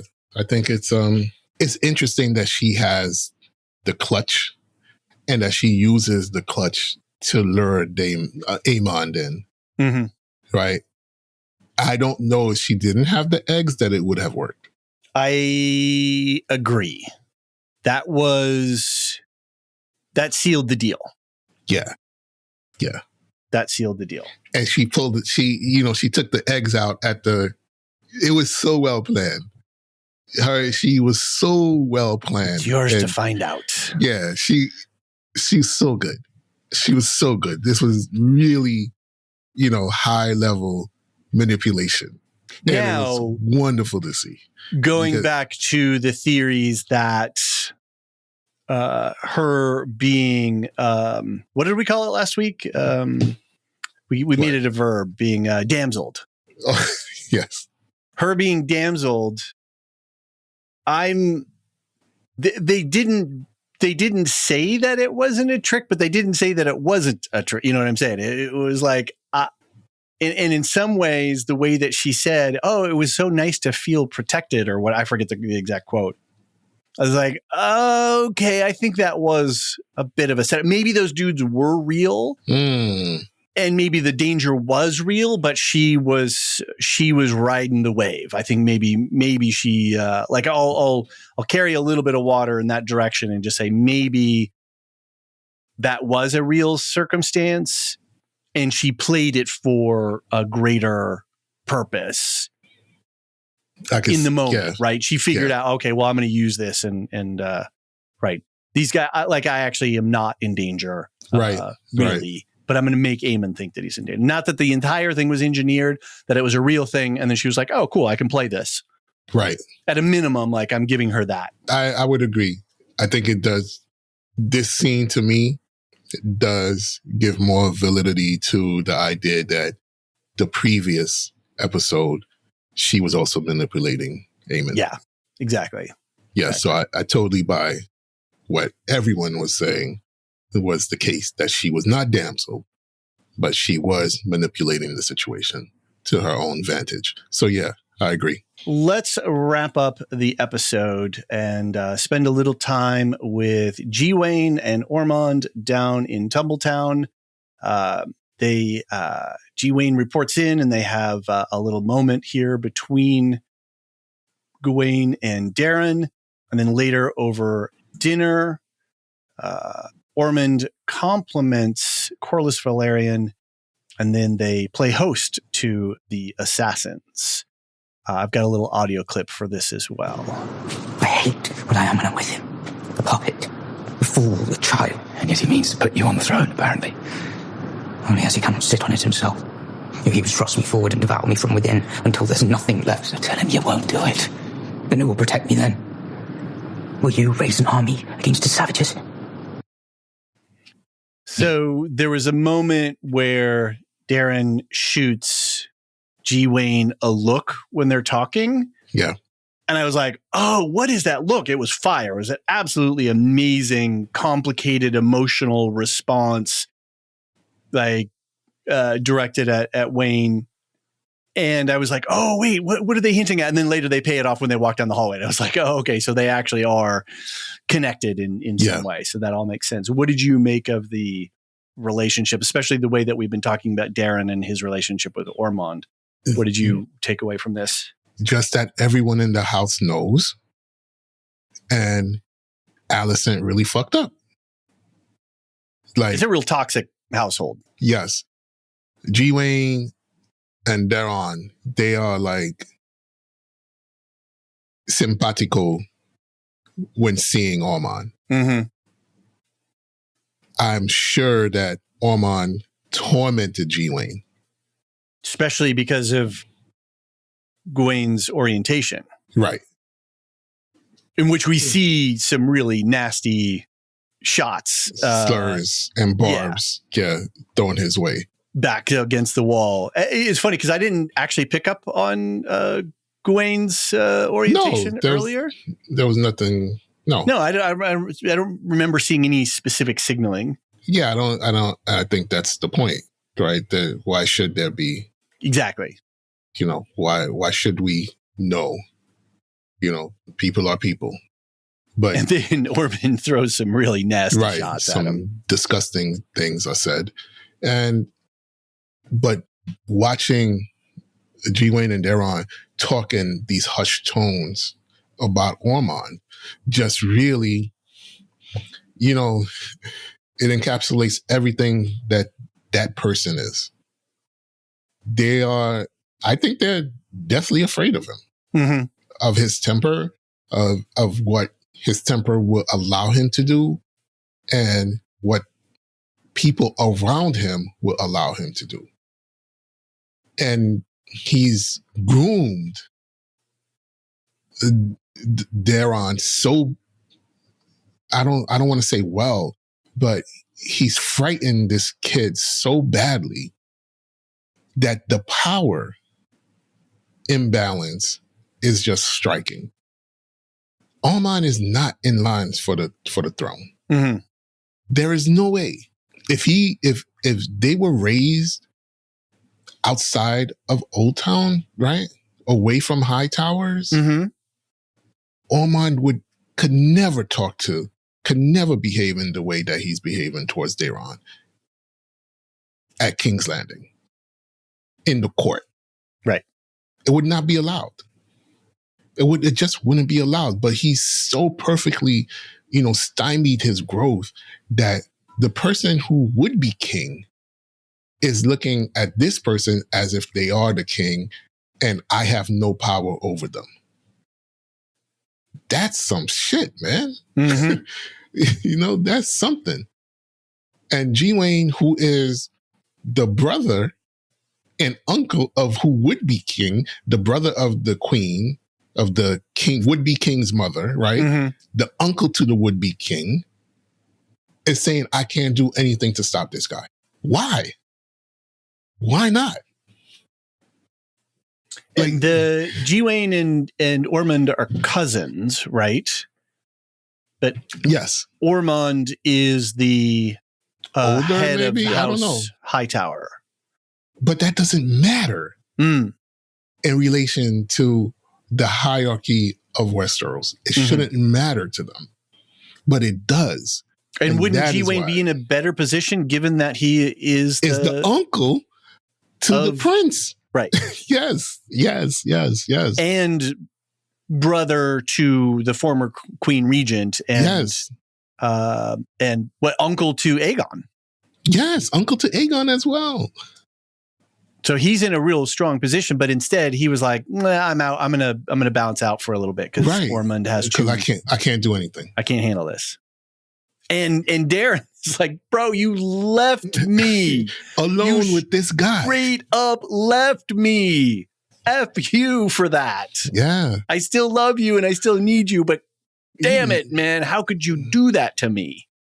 So what must have been done off screen? What are the things that we're not seeing? Right. The things that we haven't seen. Well, and I see it with the way that Roxton went a couple episodes ago, just picked up the chair after Ormond had his tantrum. Yes. He was just like, he was just so calm and normal about it. He was so normalized with that extreme reaction that tells me so much. That is scary. That is scary. And I love this little flip, right? Ormond may see himself as an, intellectually superior and with his historical knowledge and his scheming and that kind of stuff.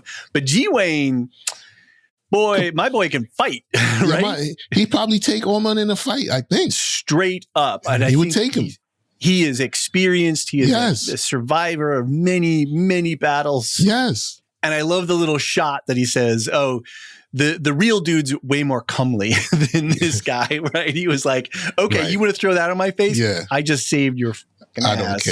I don't care. Because I paid attention to the fact that the other guy's actually a little bit hotter than this guy. So and not only that, it's just like, yeah, and look at him. He's dead because of me.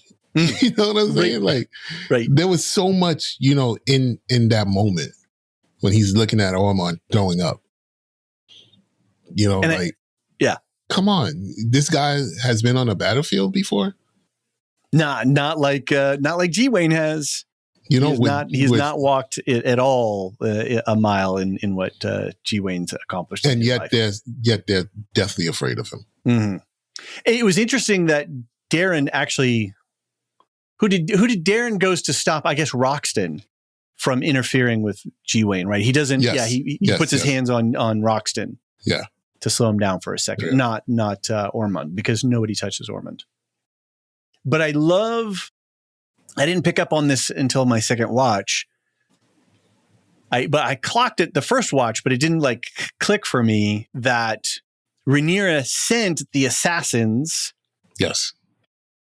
But made them get smelly intentionally. Intentionally, yeah. To set Ormond back so that he would be a little bit off foot in the meeting. Right. And I thought that was a really brilliant little stratagem on Rhaenyra's part. Like that's good looking out. And they didn't know that Gwen would be there, I don't think. It was a good plan, except for the fact that Gwen was there. And then now I'm really conflicted about Gwen because I think Gwen's one of my favorite characters of all of the, of our menu of options here, except he's a Hightower. And I'm like, oh. Right. Yeah. Because he's great. I don't know. I really enjoy everything that they're giving us with his character. All right. Well, I think that's the sum of the episode. I'm sure there's a few bits and pieces that we've missed along the way. I'm just looking up. Freddie Fox is the name of Gawain Hightowers, the actor is playing Gawain Hightower. I don't recognize him from anything else. I hope we get to see him some more. I've been enjoying what he's got going on. All right. Jean, we are going to come back on Thursday. Yeah. Hopefully my cough will have left me by then. I'm getting pretty sick of it. But I've got some cough suppressant now, and hopefully that'll kind of help me get through. So if you got some insights for us, we've got some research topics that are open that I'd love to hear from folks about, or if some of our takes make you think or react in some way, we would love to hear from you. We definitely give priority to emails and voicemails. So those are the best ways to send in your thoughts, and we'll scoop up some stuff from the Discord as well. Our hand of the pod, Nancy, is ever present and will shape all of your feedback into an easy to use document for us. And then we are closing in on the season. Question is the Tumbleton battle happening next episode or in episode 8 with a cliffhanger kind of situation? Oh boy. Wow. Because they're not following traditional patterns necessarily with where they're chopping seasons and stuff. I think we get a cliffhanger. All right.